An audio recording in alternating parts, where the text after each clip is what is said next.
Princess, and thanks for joining us, everybody, and for your patience with our little technical difficulties as we are hosting this virtual event on Zoom with the support of Eventbrite, and those things are talking to each other and confusing me, so apologize for some of the clunkiness, but I appreciate y'all being here, and we'll go ahead and get into our resource packet workshop and review. We're gonna record this session, so hopefully that's okay with everyone, and we'll also, make sure to get this sent out to folks afterwards. And our organizations all have different roles and capacities in our anti-displacement work, which we'll talk about a little bit later, but PREC is holding some anti-displacement work, and related to that, we're going to be making videos available on our YouTube that's got more education flair, kind of similar to this. So this video will go up on our YouTube channel as well. So I'm going to hit record and we'll get started. Oh, that is the wrong button. Hit stop share. Instead, we're going to share again, and I'm going to mute. Window, guys. Here we go. Can everyone see the presentation? Yeah. Yes, cool. Thank you. All right. This button is the record button. It's already recording. We're already recording, everyone. I never stopped the recording. Okay. So welcome, and I'll pass it to X. Hey everybody. We're in the same room, sharing space. But welcome. Glad you all were able to join. I'm Xavier with the original BlackPrint. Happy to be here to guide us through this agenda here. So you'll see we're kicking off with our introductions. So each of us who are speaking will introduce ourselves, our organizations, and then we'll run through the actual resource packet presentation, just giving you some context and walking you through the actual guide so that you can get all the useful tips, organizations, and so on, so that you understand what housing options are out there. And then we'll go through at 6:40 and take some questions, and then we'll wrap up by 7 o'clock.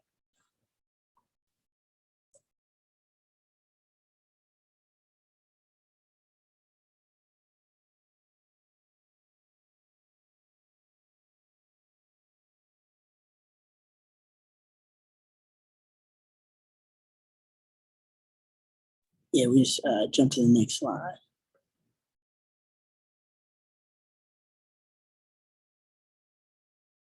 All right, thanks for that, X, and thanks for y'all's patience. So we're just going to do some quick introductions. Part of the reason we're here today is that PREC, the East Bay Permanent Real Estate Cooperative, is a partner on the Better Neighborhoods, Same Neighbors initiative, and that's a 4-year grant funded by the Strategic Growth Council that envisions a deep East Oakland with healthy surroundings, safe and accessible transportation, and thriving arts and culture that builds community wealth and ensures housing is a human right for existing East Oakland residents. The displacement avoidance program is what PREC is holding around this housing as a human right and building community wealth aspect. So a lot of our material and resources are being supported by the funds that we're getting through that program. And yeah, we'll talk about some of the other orgs that are here today.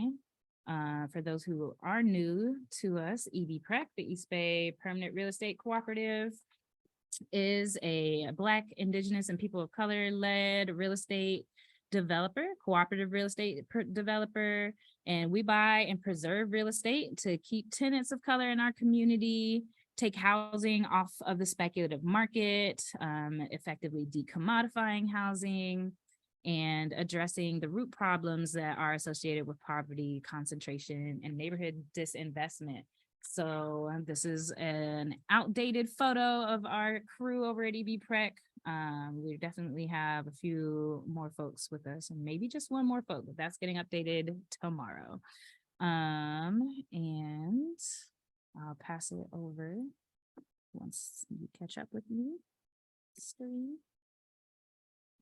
to X.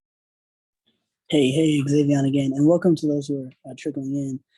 Again, I'm with Original BlackPrint. We're a community organization who focuses on holistically transforming African and Black folks. This is highly focused on material conditions, which is part of the reason why we're here. Helping to facilitate this housing is very essential. A lot of our focus is around land liberation and holistic development, and we approach that by way of political, economic, social, spiritual, environmental, and physical health and wellness. So some of that's like reintroducing us to some of our African traditional methods of healing, everything to like financial wellness workshops. Lately we've been doing is helping to facilitate land rematriation and land acquisitions, primarily for Black and Native folks. But really, it's about our people, earths, and futures. And so, pass it over next to Dominic. Absolutely. Thank you, Xavier. Thank you, B. Good evening, everyone. My name is Dominic Green. I'm actually a program manager with Richmond Neighborhood Housing Services. So I'm super excited to be here to represent my work today and to partner with Xavier and B as well. But Richmond Neighborhood Housing Services were founded by a dedicated group of low-income Richmond residents in 1981, right? And that group established this organization in hopes of reversing the adverse effects of systemic segregation, redlining, and disinvestment of blight, right? So we offer a suite and a host of resources, I would say. We offer housing counseling for home ownership. We offer rental gap assistance, right? We're a HUD-approved housing agency, so we have housing counselors on deck to speak to you about various situations related to your ability to be comfortable as it pertains to being a homeowner, as it pertains to being a renter, right? We provide foreclosure assistance.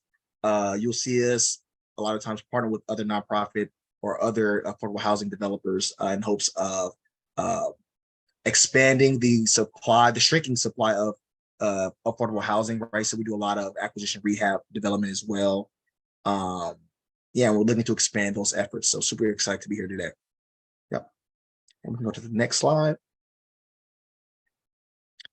So all of the organizations you've heard about so far, and as well as a few more, we're part of something called the Black Culture Zone Placekeeping Group Anti-Displacement Committee, right? So a lot of the resources that we're here to share with you today stem from that, okay? So if you have questions about this work, please share it. But this collective is built of over 30 plus organizations. So there's a lot of resources for you all. We're here today to talk about some of them and share this resource guide. But that resource guide was developed out of a lot of support from these organizations. So super excited about that. Next slide. And I believe I'm going to go ahead and pass it back to B. That's right. Thanks so much. So like Dominique mentioned, this is definitely a collaborative effort, all with the goal of sustaining the housing and security of folks in East Oakland, especially Black folks, Black and Brown communities, those who are most at risk of being displaced and priced out of Oakland. So today we're calling in, or at least two of us are calling in from the Resource Center that you can see pictured here. And our displacement avoidance plan or displacement avoidance program is headquartered here. So you can definitely come in person if you ever want to come visit or get some direct access. I'm also a little embarrassed. There's some like placeholder non-Spanish language on the slide that should be Spanish. But you can come visit us Monday through Thursday, 10 to 2. We're at 9400 Unit C, International Boulevard or East 14th. And again, the displacement avoidance plan's goal and mission is to prevent displacement and empower transformative change by resourcing the East Oakland community and developing resident leaders in our community towards collectively owning, acquiring, stewarding property in our neighborhoods. So that's that community wealth building and that anti-displacement really meant to intersect and meet each other. So feel free to come through and meet us here at the Resource Center. And also, because grant things, I'm also going to put a link in the chat where we have this interest form that'll allow you as folks who have attended today to let us know that you were here, as well as get some immediate access to some resources that we put together related to different interest points on that form. So there's some resources for finding affordable housing, or if you are in danger of losing your housing or your business, if you're interested in learning more about EB-PREC and want to come to an orientation, that kind of stuff. When you fill that form out, you'll get an email right away with the related resources, and then we'll have your information so we can keep in touch after this going forward. So would really appreciate if folks could take the time to fill that out before we wrap up today. Now, I'm going to give a quick overview about displacement, why we're even here in the first place, right? What does displacement in Oakland even look like? And we can tell from this chart is very racialized, which maybe is not a surprise as we're thinking about the relationship between access to capital and resources, opportunities, and racial stratification. So for the period between the year 2000 and 2015, you can see here that all populations except for the Black population grew in Oakland. And very significantly, you can see the Asian population getting a pretty significant bump, and Black folks, again, being kind of the only group where we can see in large that population decreased.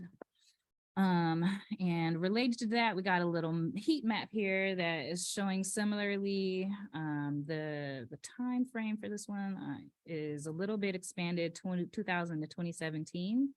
But again, you're seeing in West Oakland, especially, and in East Oakland, this up to 30% decrease in the Black population. And again, the Better Neighborhood, Same Neighbors program and initiative is targeting Deep East Oakland for the specific reason with anti-displacement resources, because there is this trend of Black folks, especially, and those with, lower access to resources and income, not being able to stay rooted in Oakland.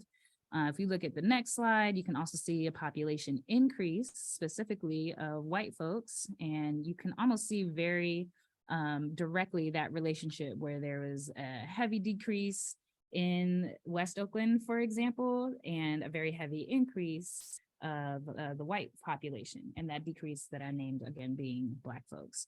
So we're seeing many different factors that lead to that, especially the subprime housing crisis in the early 2000s, predatory lending, folks, really in a lot of ways also aging out of their properties and not having the right pipelines and resources to keep that ownership. So there are a lot of reasons and a lot of ways that we arrive at gentrification. And one of the points, again, of East Bay PREC getting this role in anti-displacement on this grant. This grant is a Transformative Climate Communities grant, which is really part of the Strategic Growth Council, and that's a state of California agency, right? And the idea there is that development that is related to climate can also trigger gentrification. Any kind of improvements to, or enhancements, if you will, to a neighborhood has the potential to make that neighborhood more attractive to investors and to realtors. So this program specifically has built an affordable housing complex, is also building an aquaponics farm. There are trails that they want to build as part of this, also planting trees. So we're seeing a lot of things that could effectively lead to gentrification. And we want to bring EB-PREC's model in as a method of intervening so that we can restructure our relationship to capital and really create, this cooperative approach to bringing our resources together so that we can also acquire land and housing and then hold that permanently into covenants that say we won't ever again sell that housing for profit. And that's how we're creating this community controlled stock of assets, as well as giving us an opportunity on a community level to build equity and build wealth. So that's just a basic overview of who we are and why we are here today. So thank y'all for joining us, and we're gonna get into the specific resource we all came to talk about today. This is our housing navigation and resource packet. You all should have gotten a link in your invitation, but I'm also going to put one in the chat and just minimize this window really quickly while I do that, so that we all can follow along on our own. but there are like 16 pages, if you will, really chock full of resources that are meant to address different elements of housing and anti-displacement. So definitely a highlight on renters and homeowners for this version. There will be an update that we have before the end of the year, and we'd like to add some more material for the unhoused as well as business owners. But we'll start with our first version and just do a quick overview of how it's laid out, right? So once you open it up, you'll get to the table of contents after some intro pages and just talking about the grant and all that good stuff. And then we start with information and material related to community land trusts and real estate cooperatives, again, as a model of alternatives to affordable housing that are actually meant to help increase access to ownership as well as long-term stability and permanence. So community land trusts and real estate cooperatives do a similar thing in a different way in terms of what we call preservation and preserving affordable housing by buying these properties and buying land and then promising not to sell them again for profit. We do them in different kinds of ways, but we can read more about that when you get into the packet. After that, we've got tenants' rights and resources. So that covers everything from eviction and legal assistance to back rent and utilities assistance and where to even find affordable housing. And then we're going to end with resources for homeowners. So folks who might be interested in buying homes, as well as folks who might be dealing with their foreclosure. And also people who are interested in building tiny homes or accessory dwelling units on their properties as either a means to prevent themselves from being displaced because they might get more income that way, or create more of a housing stock so we can help address the shortage. We won't talk about that today, but that is the idea there. So I'm gonna look at the next page just as an overview of how the information is laid out as we're talking about actually navigating through this packet. When you download the packet, so the link that I gave you in the chat, you can always just look at it online. But if you actually download that document to your device where you see the table of contents here, if you click on it, they will actually jump you to that page. You can't do it from the web version, but you can do it if you download it. So that is one little note to take with you there if you want to have a little bit easier way to navigate. I will also add that there is a Spanish version of this resource packet, and I can make sure to share that at the end of this conversation so that folks have access to that. But we're just going to go over the English version today. So as you can see on our example page, that everything is laid out according to the topic. So I already pointed out community land trusts and tenants' rights and homeowner rights. So we have that separation. And then under that, under what the topic is, it'll be a brief description of what the resources in that section are going to include. And then this blue line is going to be the topic underneath the actual category that we're in. What topic are we talking about? Or the type of resource that we're sharing related to that topic. And then broken down under that, you'll get different links or actual documents that are related. So with PREC, as an example, our first link will take you to our homepage, our website. So if you're interested in learning about PREC, you can peruse that. And then the next link that we have in there is what it means and what it takes to become a community owner. So you can see that there will be a description under the link to tell you what exactly is at that resource before you click on it, as well as how you might get in touch with that organization. If we have the contact information besides a website, then we'll also include that in this section. So that's just a brief overview of what you can expect in the breakdown of each section in the packet. And then we're just going to spend a little time highlighting what we think are some of the more valuable items in each section. So I'm going to switch us to another page. And if anybody has any questions, feel free to come off mic or come off mute in the meantime while I switch us around. Again, appreciate y'all being here today. I'm making good time. All right, so as I mentioned, we start our resource packet with a section on community land trust and PRECs. And again, you can hit these links to visit our website, check out what it takes to become a community owner, which is basically the entry point into joining the East Bay Permanent Real Estate Cooperative, especially if at some point you or someone you know would like to acquire a property with us, or become a resident in one of our properties. The community owner is the first access point. And you know what it takes to become a community owner will be listed out in on that page. And you could also see that we've shared things like our bylaws, so you can really understand that. There's also an outline on how collective purchasing actually works to give folks more of an understanding of what is involved in that. Because one of our goals and one of the things that we can do is support people in organizing with each other to collectively purchase a property together, right? So if you were to access this resource packet, you'd have the ability to get some of those questions answered up front. And then related to community land trusts, we listed out here some of the more prominent land trusts that are active in the Bay Area. We love to lift up and celebrate Segura Tay Land Trust, who is a FEM-led indigenous land trust that's based out here in Oakland and East Oakland, who have been rematriating and reclaiming stewardship and ownership to Oakland and Bay Area land. So that's really exciting to support.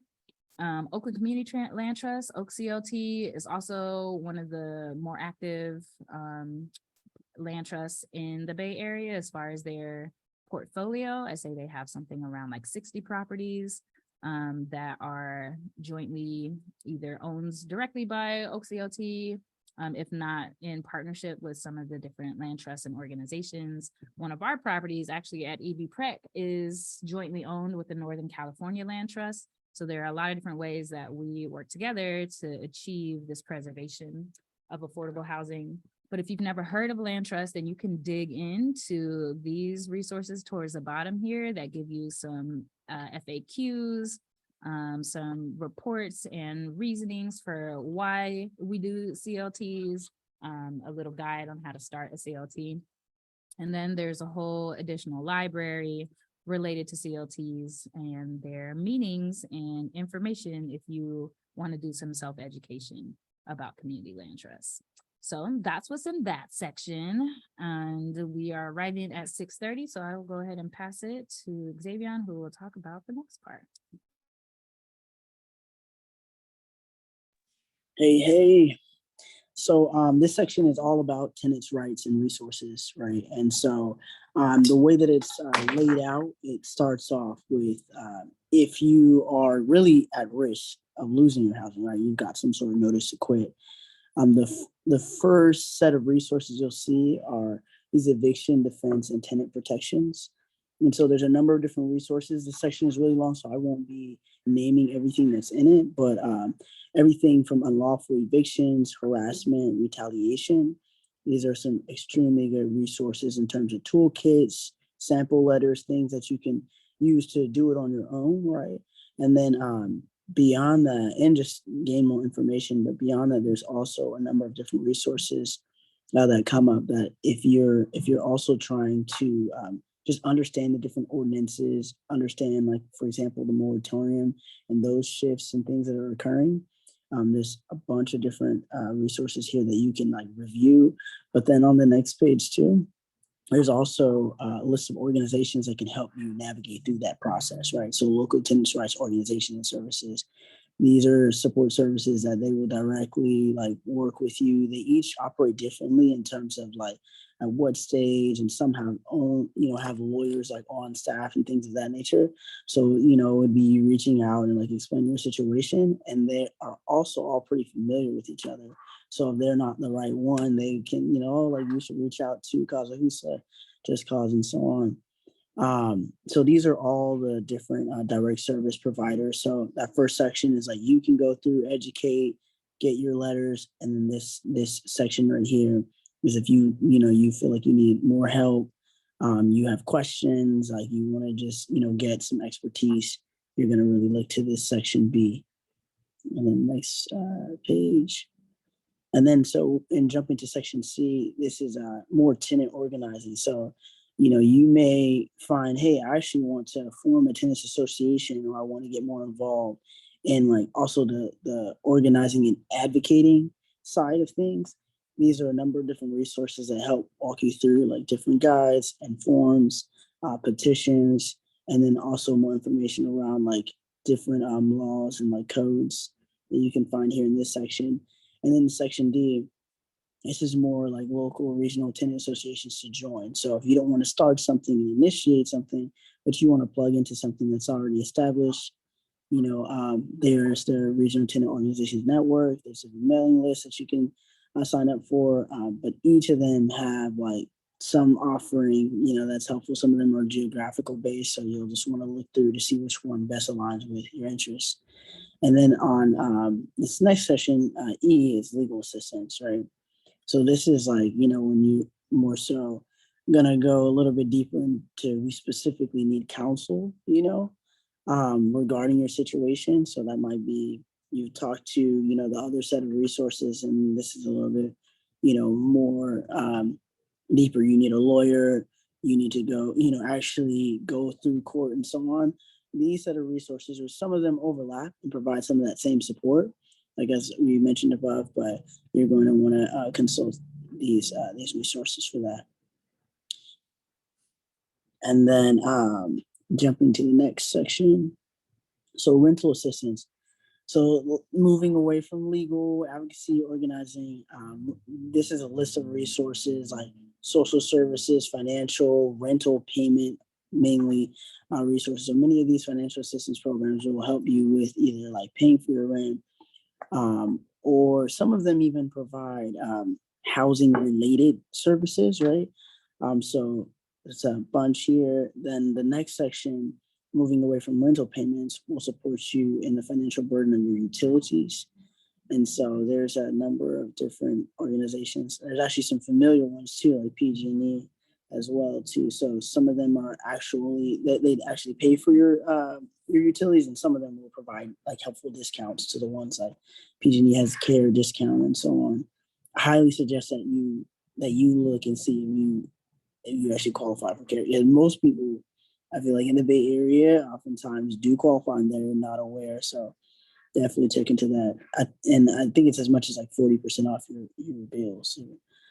And so the next section is affordable low-income housing organizations. So these are more so like developers and organizations, and some of them are directories that have housing, right? So we just went over those who will support you with the paying for resources, and these folks will have like available units for you to rent. Ebaldsey, Open House San Francisco, these are all like housing providers. And then in this next section, it's affordable low-income housing resources. So these are like more supplementary, like digital resources, directories and things.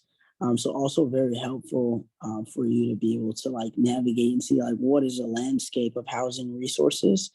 And many of the things that are listed, we've kind of captured at least at a high level here. There's also some glossaries if you need to just get a little bit more information, like what is the language being used. And then I will pass it off now to Dominique to go over the homeowner resources. Right on, Xavier. I appreciate it, Xavier. Thank you. All right, so everyone stick with me, please. This section is not as filled with resources at the moment. We're continuously adding to it, but I'm excited to go through the homeownership piece with you all. So it's split into 3 different parts. The first one's homeownership support.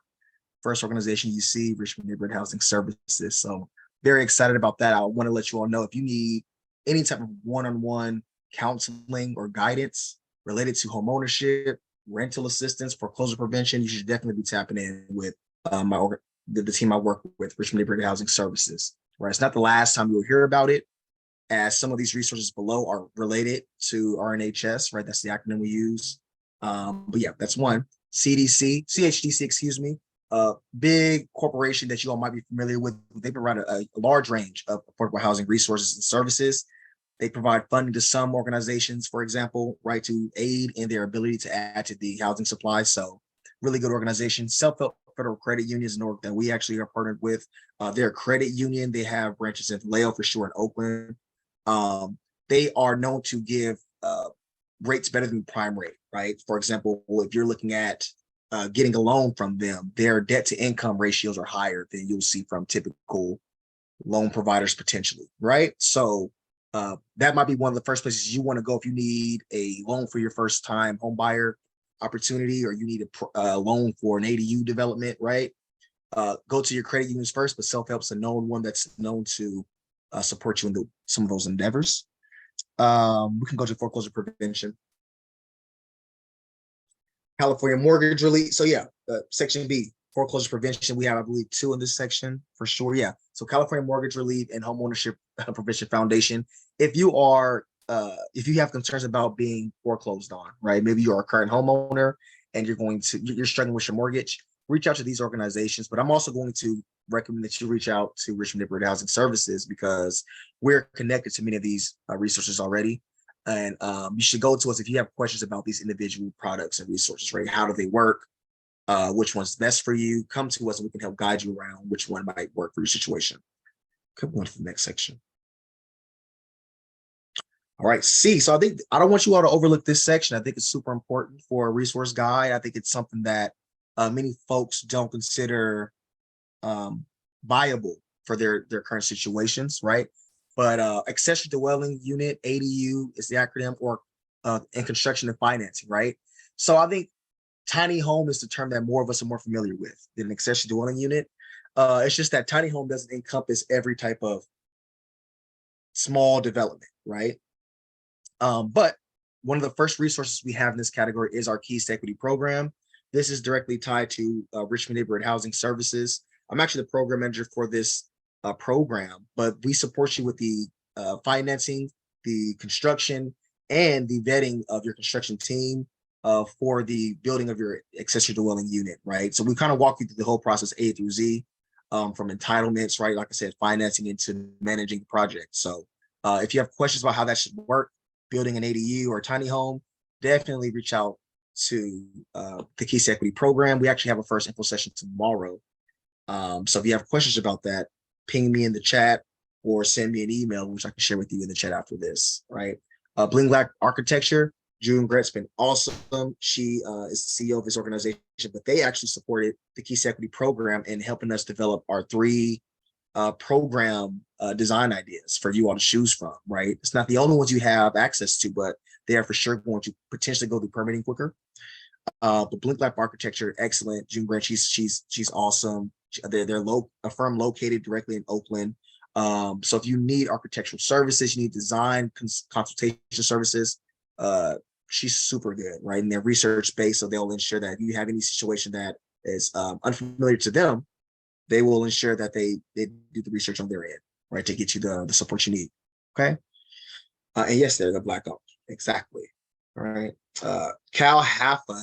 So some of you might be familiar with the Cal Haffa ADU grant program. I'll say this, they've gone through multiple rounds and it changes very often in terms of accessibility.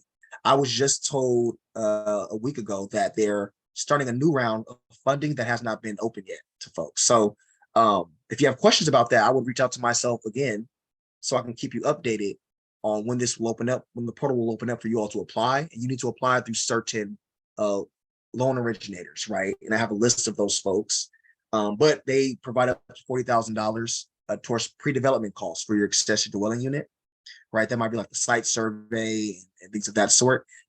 These are some of the older guidelines. I will say it might change in the near month. So stay up to date with it by reaching out to folks like us 3, and we'll keep you in the right headspace for that. Okay. And then I believe the next one, yeah, OBY, another group super familiar with. They're really, really good. Our Backyard, they support folks who are having issues with a mortgage, right? They support you to partner with an individual who's experiencing maybe like homelessness, right? And they will build an ADU in your backyard, right? And they will supplement your mortgage by paying it for you if you agree to let someone share your lot, right? I mean, it's like a win-win for everyone. So super cool if you have interest in that. Take a look at their website.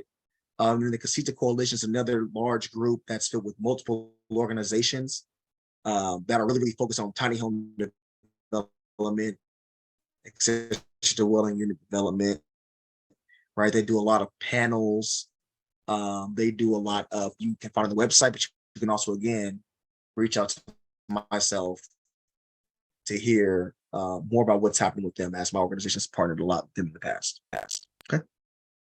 I believe my connection's unstable, so hopefully y'all can hear me okay. But the last one here that I'll go through is the wellness company. They're a contractor who has a focus on tiny home development, right? But also elder care services. So they're one of the contractors who we've identified as very viable to support you all building tiny homes, but we have a lot more on our list too.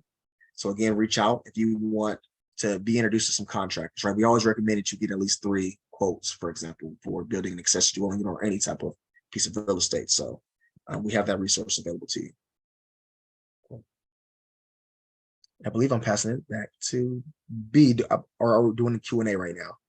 Yeah, I'm gonna take it. Thank you. Q&A, folks. Okay, I'll get to B. Yeah. All right, y'all. So thank you both for the support around going through and navigating what's in our housing navigation resource packet. So as you can see, there's a lot of options and materials for self-education. We really want to empower people to feel capable of getting these answers and getting to these resources on our own. But as we've all said, we're also here to support if you have any specific questions. So I'm gonna definitely invite Xavion. Yeah, we'll definitely share the things. I'm gonna invite Dominique actually and Xavion, if you would like to drop your email addresses in the chat so folks can get in touch with you directly around anything that we lifted up today. I'm also going to share, we did talk about the Cal HFA mortgage relief program, which definitely has some different eligibility. Those things keep changing. I want to say it's up to $80,000 that's available if you are eligible for foreclosure relief.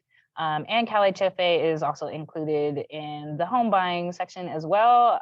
They do lending for low and moderate income folks who want to buy homes. So as was said, a lot of this is really intro and some of the more effective and productive organizations out here.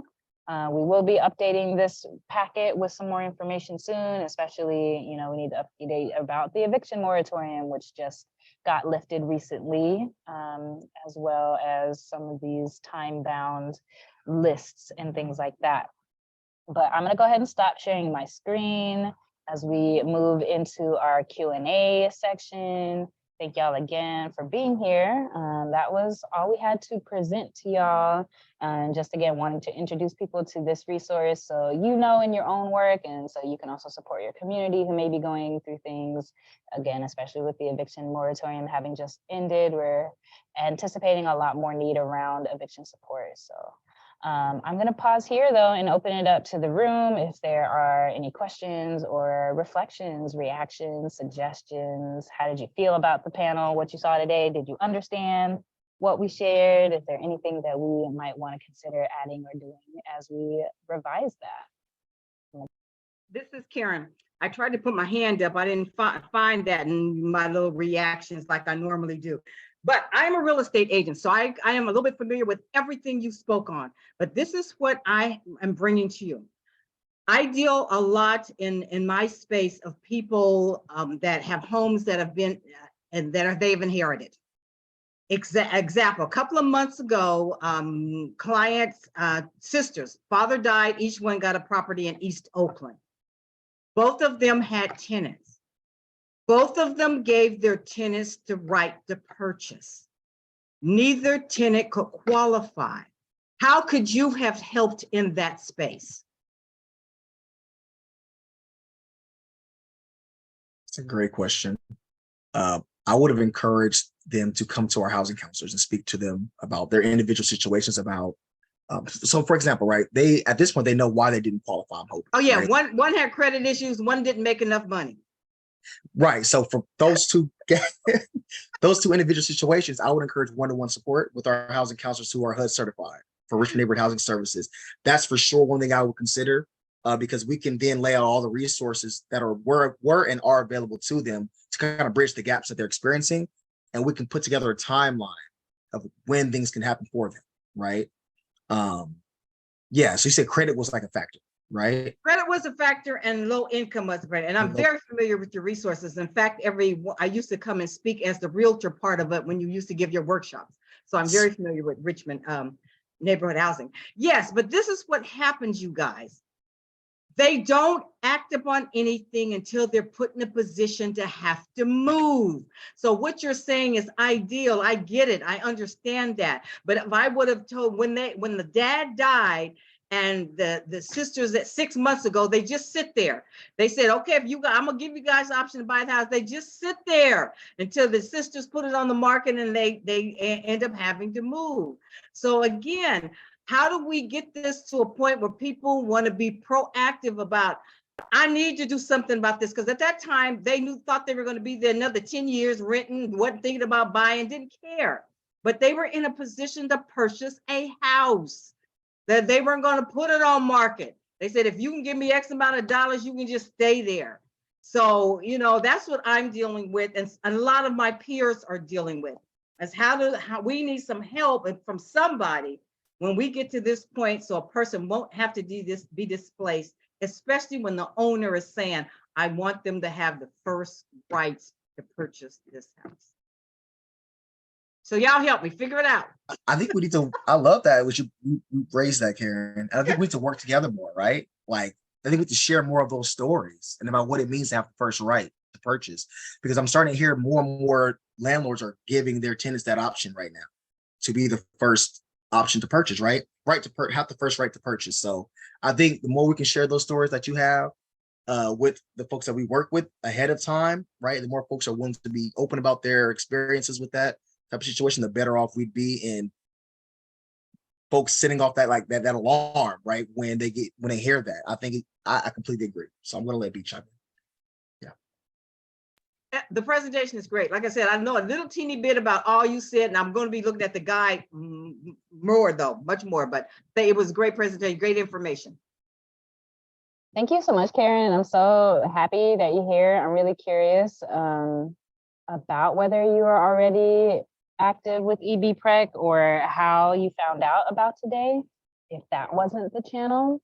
On your email list for a minute. I don't know how I got on it. I don't know how I got on it, but I've been in for a minute because I got to listen to tomorrow on the you sent the email for the tenant right one, so I got to listen to the landlord right now because I got it on the moratorium. Again, I have another one, property inherited. She's out of state, ain't coming back, and wants to know her rights. So, as a landlord, don't want the house, ain't coming back. So yes, I don't know how I got you, but I got you. You in here. We go together now. Well, I'm so glad that you're here, Karen. And to your question, I think like credit and income are definitely very specific individual issues, right? Like how do we bolster someone's income, or how do we get some credit repair? Does that allow them to buy some time to actually be in the position? You're also not wrong about people not being motivated until they are in sort of an emergent or urgent crisis, right? Like I'm getting kicked out and I got to do something. I want to say that what came to mind as like a hindsight and maybe could be applied in a future case is to have some conversations with the land trust and with PRECs, right? So we're the only PREC right now in the area. We might not be as positioned if it's like a single family home that we're talking about to make that acquisition and keep the property affordable, because as you know, it's density that really allows for affordability. So it's a lot more difficult if it's a single family home, right? And we're not talking about like a small to mid-size multi-unit property. But still, I can say that, for instance, we mentioned OakCLT. I think they, just based on like the length of their experience, I think they started in the early 2000s. So there was a direct result of the subprime mortgage lending crisis. And the reason that they have such a big portfolio is really directly related to that, like the fact that when they got started, so many folks were getting foreclosed on, but they're designed to be able to step in and kind of offset some of that cost burden of making these purchases when folks can't afford necessarily, or don't have the credit, or don't have the capital to make a traditional purchase. The CLTs, the community land trusts, are in more of a position to be able to make that purchase on their behalf and still have an ownership, let's say, interest in the property that they live in, right? So the way that the land trust works is that the land trust will buy the land that the house is on and sell the house itself to the person who's going to live in it. And that way they're able to keep the sort of fluctuating cost of land out of the overall equation in terms of the affordability. So as kind of an immediate spitball, if you do still have folks in that position, I'd say to reach out to Oakland Community Land Trust as far as having someone who might be able to step in and make that purchase and kind of be a middleman between the seller and the tenant who would, ostensibly become the owner in that arrangement. I also have my community liaison, if you will, on the line here, and I kind of want to single you out, Princess, and see if anything came to mind for you in this scenario where there's a property for sale by the owner who wants to keep a tenant in it, and maybe any thoughts that come up for you around how EB-PREC might respond in that, or might be able to show up in that scenario. Check here. Hey B, I heard my name. Could you repeat the question? Yeah, for sure. So Karen is here, who is a realtor, and lifted up the question around how we or just anyone, but I'm posing the question in terms of EB-PREC, how EB-PREC might be able to show up in a scenario where you have a person who's inherited a house and inherited their tenants and wanted to sell the property to their tenants. And for whatever reason, that purchase didn't go through. It was the tenants either not making enough income or not having the credit to be approved for a loan. So wondering if there is a way that you could see that EB-PREC might be able to step in to support this kind of scenario. You've got a property for sale. We want to keep tenants and not displace them. Is there something that you see that EB-PREC might be able to do in that? Yeah, thank you for that. I'm sorry my camera's off right now. Evening time doing my daughter's hair. But yeah, so EB-PREC, right, prioritizes BIPOC communities to cooperatively organize. And so that looks like people becoming members of our cooperative, right, and co-owning in real estate with us. And right now, we have properties, and the way that we kind of organize, like we have pathways for members to organize to receive support from the cooperative, and that could look like an acquisition, like a collective acquisition between the residents that are living there and EB-PREC. And I think the PREC model is a really great model because it kind of breaks down those barriers of having to have like personal, really good credit, or have access to a down payment, or any things of that nature, because essentially the cooperative takes on the debt of the property, and the residents help collaborate and co-steward with the cooperative of that property. So I definitely believe that the PREC model is a really good solution in terms of creating that affordability and sustainable housing for folks, so that we are no longer, right, just like being relocated out of our neighborhoods. And so, yeah, that's kind of how we do it. And all you would have to do really is kind of get to know the cooperative and see if it aligns with what your vision is and what you want to do. And yeah, we kind of navigate folks and move folks through our processes to become a member of the cooperative and participate in the real estate cooperative. Right, you did mention single family. Now, both of these were single family, so they weren't multi-units or anything like that. That, yeah, maybe not your priority, but yeah, both of them were single family residences. But both were free and clear, so my owners weren't asking for an enormous amount of money. because they inherited them free and clear. So that's why I guess I said I was just so outdone that we couldn't keep the tenants there. Yeah, that's definitely frustrating, Karen. And I see your hand up, Rain, so I'm gonna throw it to you next. If that's okay after Xavier responds, but I want to say one thing, which is that we at EB-PREC have an orientation every month. If you haven't been, Karen, I just put the link in the chat to RSVP for the next one. And related to that, I may have lost my train of thought, which was related to purchasing CLTs. I don't remember. I'm gonna pass it to you, Rain, and maybe my thought will come back. Thank you. Just really quickly, just piggybacking off of what Karen and Princess was adding to the conversation. I actually work for 211 Alameda County, and what we've been seeing since the lifting of the different moratoriums, and I guess we'll just kind of narrow it down to Oakland, since that's the area that you're covering with the resource center, that a lot of the homeowners, especially like the seniors, we're kind of seeing that trend, who have owned properties for years, or maybe they inherited properties, and amid the crisis got behind on their mortgage, and now that it's lifted, we're seeing a lot of them lose their homes. So it really helps for me to, join tonight, become more knowledgeable about like the community land trust and the different options that may be available. Because that was definitely one of my questions.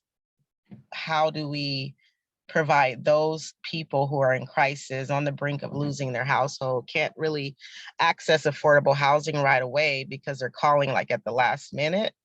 So I think this may be a really great opportunity to introduce them to some of the organizations that are here. Thanks for saying that, Rain. And it actually helped remind me of the point I was going to make about how to get a property onto EB-PREC's radar. So it's in the resource packet under the CLTs and PREC section. There's a link in there that says property intake form. Now, I'm not gonna lie, it's a very involved form, but if you are able to fill that out with as much information about a potential property for sale, so you, for instance, Karen, if you have someone who's got a property that you know how much they want to sell it for and all these very, necessary details, if you fill out that intake form, that immediately gets on our project team's radar. So that instead of like waiting to hear back from an email or something like that, this process where you fill out that form is one of the best ways to actually alert the team to a potential property for sale that we might be able to step in on. So I definitely want to highlight that. Gelster, I hope I'm saying your name right. Can I pass it to you? Hey everybody, Helster. Thank you so much, for this workshop. And similar to Rain, with the county experience, I work for Assembly Member Mia Bonta, and the state experience, specifically the district office experience since the moratorium lifted, we've been getting a lot more calls and needs that are very specific to housing. And, we're very in a difficult position because while we can help out with, the California finance, housing, or the California, mortgage relief. Some of these are very specific to, like income or, credit score, or just, overall qualifications to, these loans. And so I guess I have two questions related to this workshop. And one of them is, is it okay to share this resource guide, with the broad public? And then the second one is, like what are the steps to schedule a meeting with a housing counselor, right? If that's like, online scheduling, do you have to call? Are there dropping hours? Just for overall awareness. And that last one was, I think, for Dominic. Yeah. Oh, I meant to come off mute. I apologize. Button slipped. So to answer the first question, absolutely, you should. We would love for you to share this resource guide with as many folks as you can. And then for the second question, as far as scheduling time with the housing counselor, They don't have like drop-in hours. They're very, very open. There are multiple counselors that we have. So what we recommend is you do is you reach out to our admin assistant, Tisha Hernandez. And I can drop her email in the chat. Reach out to her and she will ensure that you get scheduled at the time that you're available to meet with our one of our housing counselors. So she kind of helps out with her scheduling. Yeah. So I'll drop that in the chat for you. There you go. And then maybe I have a follow-up question, kind of side to the very beginning. This might be for B. You mentioned that this was a grant funded from the Strategic Growth Council, right? Do you know like the timeline like for that grant? Yeah. So we started at the beginning of 2020. It's a 4-year grant, so it ends at the end of next year, December 2024. All right, thank you. Yeah, absolutely. Thanks for being here. Tell Mia we said what's up. I'm so glad to, see folks in the field and getting plugged in. So appreciate y'all being here. And yes, feel free to share this resource.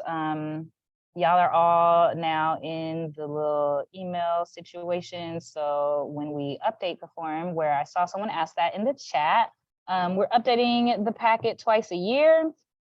So like I mentioned, we have a Spanish version, which I'm also going to put in the chat.